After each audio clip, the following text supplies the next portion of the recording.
Bilang bahagi ng oversight function ng House of Representatives kaugnay ng pagpapatatag sa seguridad ng bansa, binigyan na ng go signal ni Speaker Martin Romualdez na imbestigahan ang umano'y gentleman's agreement ni dating Pangulong Rodrigo Duterte sa China kaugnay ng West Philippine Sea.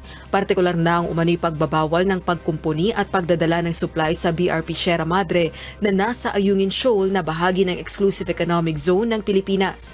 Ito ay upang matukoy anya ang kompromiso nito sa ating soberanya at territorial integrity. Inihayag ito ng liderato ng Kamara sa pagbabalik sesyon nito kahapon, araw ng Lunes, April 29.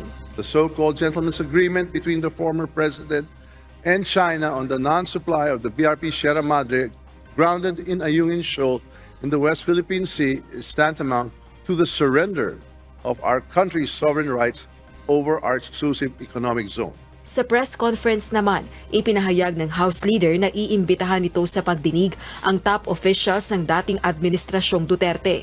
We can start out with the past officials kasi sila din ang dapat ang nag-execute kung may agreement, di dapat siguro yung foreign affairs nila, yung executive secretary, kung may EO, di ba? At saka yung mga nagsalita na meron. Pero yung iba, meron din isang press secretary nagsalita na meron. Yung isa naman, wala naman daw. So ano ba talaga?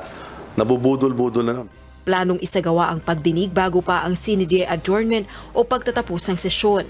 Si Zambales 1st District Representative Jefferson Conghun, House Assistant Majority Leader, ang naghain ng House Resolution No. 1684 na nananawagang imbestigahan ang kontrobersyal na kasunduan. Samantala, bukod dito, inatasan din ni Speaker Romualdez ang Committee on Information and Communications Technology at Committee on Public Information na magsagawa ng joint inquiry kaugnay naman ng mga napaulat na cyber attacks sa government websites. Ito ay upang makapagpasa rin ng batas upang mapatatag ang countermeasures ng pamahalaan laban sa cybersecurity threats. Rosa Licoz, UNTV News and Rescue. Diyos ang aming sandigan, serbisyo publiko ang aming pinahahalagahan.